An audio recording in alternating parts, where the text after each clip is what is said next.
Si estás viendo este vídeo, seguramente sea porque estás buscando maneras de simplificar tu vida.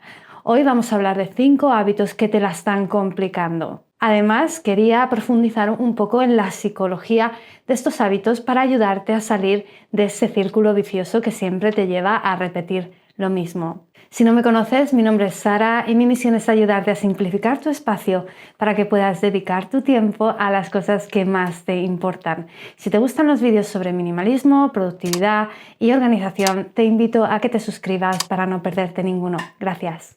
Y el primer hábito que te está complicando la vida es el desvelo por venganza o la procrastinación del sueño. Si me sigues en este canal, posiblemente ya me hayas oído hablar de ello. Vamos a profundizar un poquito en el tema. Si después de un día cargadito de actividades te encuentras que te quedas hasta tarde viendo la televisión o haciendo otra actividad que te distraiga, es posible que sufras de desvelo por venganza o procrastinación del sueño. Esto quiere decir que en vez de irte a la cama, que es lo que deberías hacer a una hora razonable, te quedas hasta tarde y lo haces por venganza, para sentir que por fin tienes un poquito de tiempo para ti, para indulgencias y para tratarte un poquito bien. El problema es que generalmente cuando hacemos esto es porque estamos buscando un alivio fácil al estrés del día. Estamos intentando desconectar nuestra mente y sentir que encontramos un poquito de tiempo para nosotras. Realmente esta no es la consecuencia y vamos a ver por qué. No dormir bien te puede complicar la vida de muchas maneras, desde complicarte la vida en el trabajo hasta te puede afectar tu capacidad de mantener conversaciones calmadas con tu familia, incluso puede evitar que disfrutes de esos momentos felices y de calma con aquellos a los que quieres. Y además de esa falta de energía que sientes cuando no has dormido bien, puede tener otros síntomas, como por ejemplo, puede reducir tu capacidad de prestar atención, puede reducir tu memoria a corto y a largo plazo, puede afectar tu capacidad de tomar decisiones y puede crear ansiedad, estrés y esa sensación de estar irritada todo el tiempo. ¿Cómo cambiar esta procrastinación del sueño? ¿Cómo salir de esa rueda viciosa, de ese círculo vicioso? Lo más importante es crear una rutina constante y relajante antes de irse a la cama. Esto no quiere decir que vayamos a renunciar a cosas que nos causan placer, quiere decir que vamos a ser muchísimo más intencionales con nuestro tiempo y ponerles un tiempo asignado a esas cosas que nos hacen sentir bien. Os voy a dar un ejemplo. A mí me encanta ver series, hay series que sigo que me gustan mucho, pero no las veo tarde por la noche. Generalmente mi marido y yo asignamos un tiempo entre las 8 y las 9 en el que ya hemos acabado de cenar y tenemos ahí una hora para ver ese capítulo de esa serie de ese día que queremos disfrutar. En ese momento mi hijo está jugando, es su horita de jugar antes de irse a la cama, con lo cual nos deja ese tiempo libre. Para mí eso es parte de mis prioridades, es parte de cuidarme a mí misma. Esto no quiere decir que sea tu momento ideal para cuidarte o para ver la televisión o para leer un libro o lo que sea que te haga sentir bien. Tú tendrás que encontrar tu momento en el día para hacer esto, pero sí que tener esa hora limita mi tiempo. Quiere decir que no voy a empezar a ver la televisión a las 11 y quedarme hasta la 1 de la mañana viendo episodio tras episodio tras episodio. Yo tengo una rutina de noche muy definida, os dejaré un vídeo aquí abajo, de hecho os iré dejando un montón de vídeos relacionados con los temas de los que hablamos por si queréis volver después y visitarlos en vez de darle a la tarjetita, que también pondré. Algo que te va a ayudar a hacer el proceso de dejar de procrastinar tu sueño más fácil es preparar tu habitación y preparar esa rutina del sueño de una forma agradable, que sea algo parte de tu cuidado. Siempre ordeno mi habitación antes de irme a dormir. Siempre pongo unas luces suaves para que no me desvelen. Siempre apago mis dispositivos con pantalla. En mi habitación no hay televisiones, no hay nada que me distraiga o que me haga ver más cosas.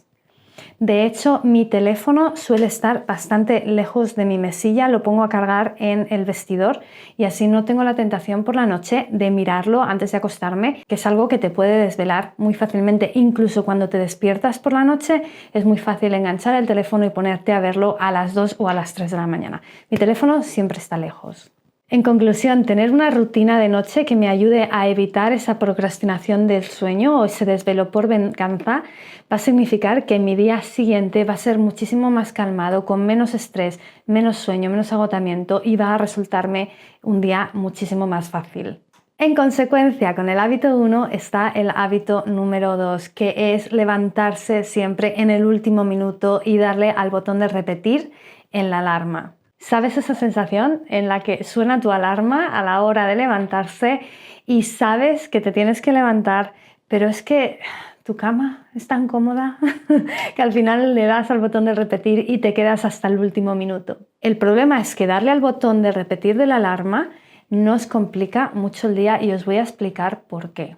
Todo el mundo, cuando nos despertamos, pasamos por un periodo que se llama la inercia del sueño. Es ese periodo en el que estás un poco groggy desde que te levantas hasta que ya te espabilas un poco y puedes seguir con tu día. La inercia del sueño realmente es una parte inevitable de nuestras mañanas y de nuestro despertar, pero lo podemos suavizar o lo podemos agravar en función de nuestras acciones a la hora de despertarnos. Esto siempre porque nuestro proceso para dormir, nuestro sueño, lleva varios ciclos. El primero es cuando nos vamos a dormir y empezamos a quedarnos dormidos y nuestro corazón se ralentiza y empezamos a respirar más profundamente y nos relajamos. Esa es la primera parte del sueño. Después del sueño ligero tenemos el sueño profundo, en el que es una parte muy importante de nuestro sueño y es donde nuestro cuerpo trabaja para recuperarse, es decir, cuando empieza a trabajar en recuperar tejidos, está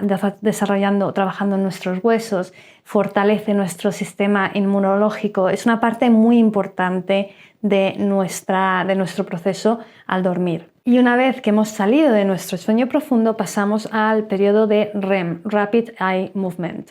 Esto quiere decir que es la parte del sueño donde soñamos, donde nuestro cerebro está trabajando. El proceso REM es muy importante, nuestro cerebro está trabajando para procesar toda nuestra información que hemos recibido durante el día y es también una parte muy importante de nuestro sueño porque es muy reparadora. Estos ciclos pasan varias veces durante la noche y una de ellas es justo antes de despertarnos. Generalmente, si tenemos una rutina de sueño establecida, nuestro nuestro ciclo de REM suele ocurrir más o menos antes de la hora de levantarnos. Esto quiere decir que cuando llega el momento de despertarse, estamos saliendo ya de ese proceso REM. ¿Qué ocurre? Si nuestro despertador suena y nos levantamos, hemos dejado ese proceso REM detrás y ya nos levantamos, pasamos nuestros momentos groggies y seguimos con nuestro día. En cambio, si decidimos darle al botón de posponer nuestra alarma y nos quedamos otro poquito más en la cama, volvemos a empezar en ese ciclo REM, volvemos a los 90 minutos y salir de ese ciclo nos va a costar muchísimo más trabajo. Con lo cual, la inercia del sueño, esos primeros minutos de estar groggy, se va a prolongar probablemente unos 90 minutos o incluso más. ¿Y cuál es la solución para levantarte menos groggy por la mañana? Pues está claro, es levantarte cuando la alarma suena. Lo sé, es más fácil decirlo que hacerlo. Yo llevo muchos años levantándome con el primer toque de la alarma, ya se ha convertido en un hábito, con lo cual ni siquiera me lo pienso. Pero si para ti esto es un problema, utiliza el viejo truco de dejar tu despertador lejos de la cama para tener que levantarte. El hábito número 3 que nos complica muchísimo la existencia es asumir malas intenciones en la gente que nos rodea. Ahora vamos a hacer una clarificación. No todo el mundo tiene buenas intenciones, hay gente con muy malas intenciones en la vida y esto puede ser muy dañino. No podemos asumir buenas intenciones de todo el mundo siempre. Pero en este caso específico estoy hablando de asumir buenas intenciones de la gente que nos rodea, de la gente que nos quiere, de aquellos con los que convivimos y que son personas importantes en nuestra vida. Y voy a explicar esto un poco. A menudo hacemos suposiciones de las intenciones que tiene otra persona cuando estamos comunicándonos con esta persona o cuando esta persona interactúa con nosotros. Asumimos que si sentimos algo es porque esa persona quería que nos sintiésemos así. Repito, asumimos que si sentimos algo significa que la otra persona quería que nos sintiésemos así. Asumir las intenciones que otros tienen cuando interactúan con nosotros puede complicar muchísimo nuestras relaciones con esa persona, con lo cual complicar nuestra vida haciéndonos sentir mal. Puede dar lugar a problemas de comunicación, a malentendidos, a oportunidades perdidas, a sentimientos heridos, tensión, discusiones y es probable que nuestras suposiciones sobre las intenciones de la otra persona estén equivocadas. Os voy a poner un ejemplo muy cotidiano que me puede pasar a mí en mi casa cada día. Mi marido se levanta del sillón y ha dejado su tacita de café en la mesa y sus zapatos en el suelo. Yo le he pedido 1000 veces que por favor ponga los zapatos en el zapatero porque en el medio pues nos tropezamos y no me gusta y trae desorden. Consecuentemente, yo puedo asumir que sus intenciones no eran buenas, es decir, a pesar de que yo le he dicho 1000 veces que no deje los zapatos ahí, los ha dejado. Esa emoción que a mí me despierta es enfado y asumo que su intención era enfadarme a mí. Cuando realmente quizá mi marido se ha dejado los zapatos y la taza de café ahí porque le han llamado por teléfono, se ha distraído, se le ha olvidado y no se ha dado cuenta de que lo ha dejado ahí. Mi reacción, si asumo malas intenciones, va a ser muy diferente que mi reacción si asumo que sencillamente se le ha olvidado. Una cosa que tenemos que tener siempre en cuenta es que la mayoría de las personas actuamos por dos motivos. Actuamos para evitar el dolor o para incrementar el placer. Muy pocas personas a nuestro alrededor, muy pocos de nuestros seres queridos hacen las cosas aposta para hacernos daño, para lastimarnos.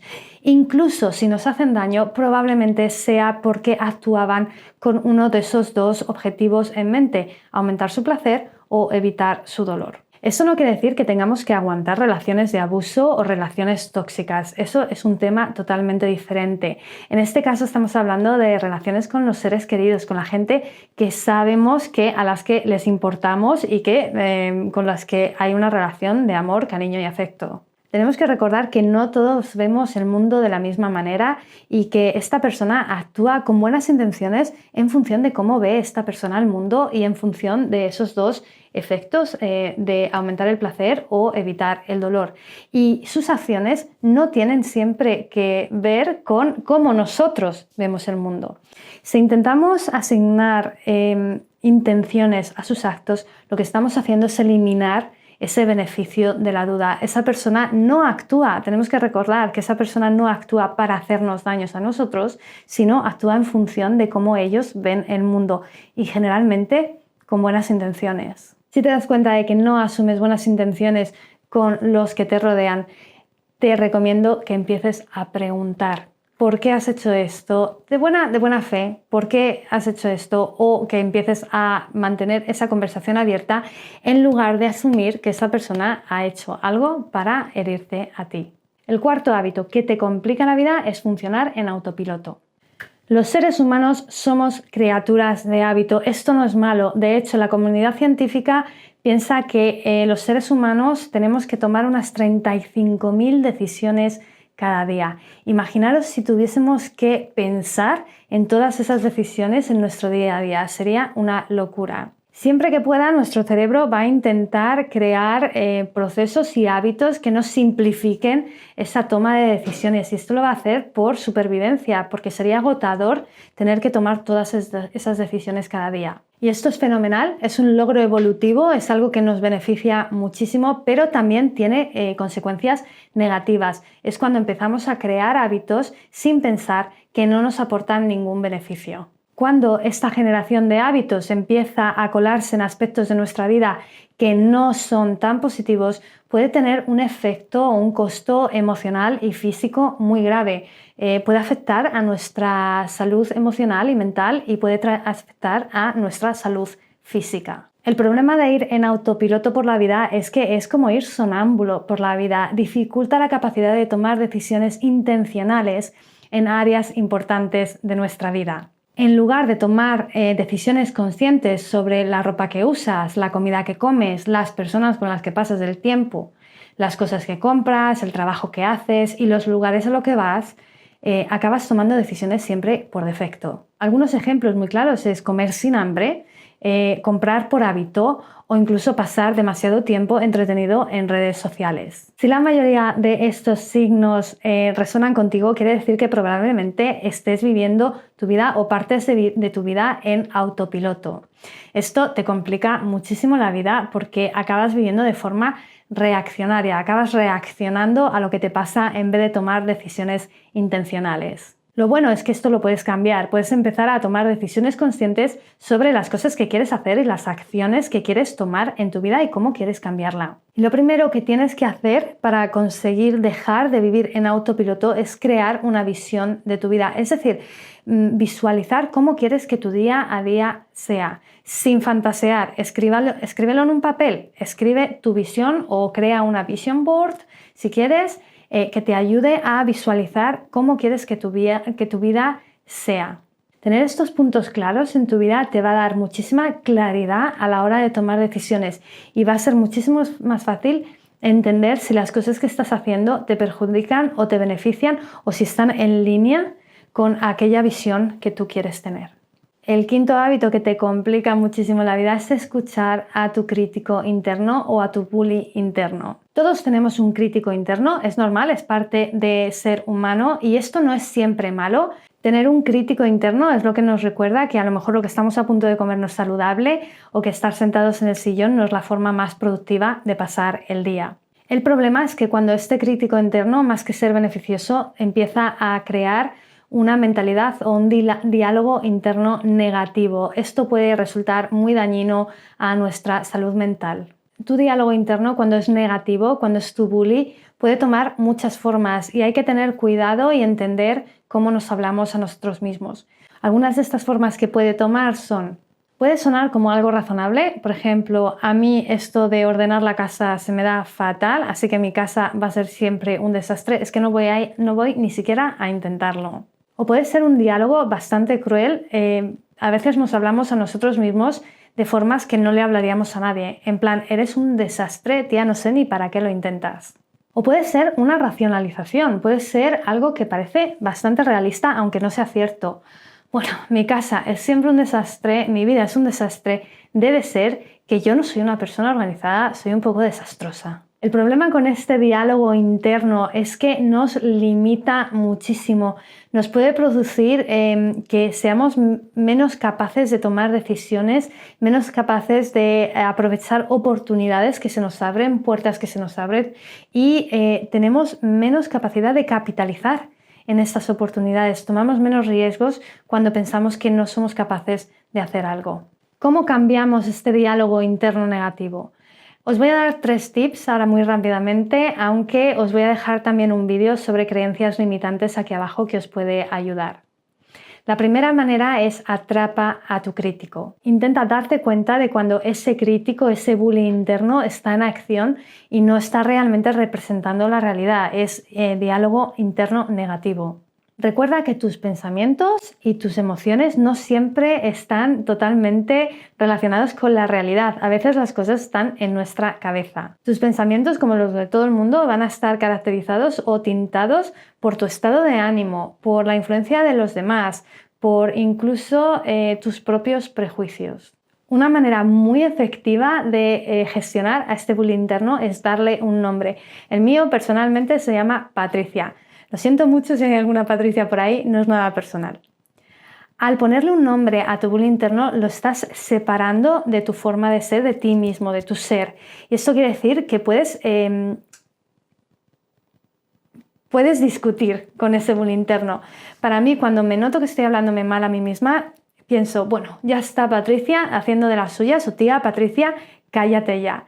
De esta manera, esto me permite eliminar esas emociones, separarlas de mí, echarle la culpa a Patricia y conectar más fácilmente con la realidad, con lo que realmente está pasando. Te sugiero que le pongas un nombre a tu bullying interno, no tiene que ser Patricia, y verás cómo esto te ayuda a gestionarlo muchísimo mejor. Como siempre, muchísimas gracias por ver este vídeo, os espero a la próxima. Gracias.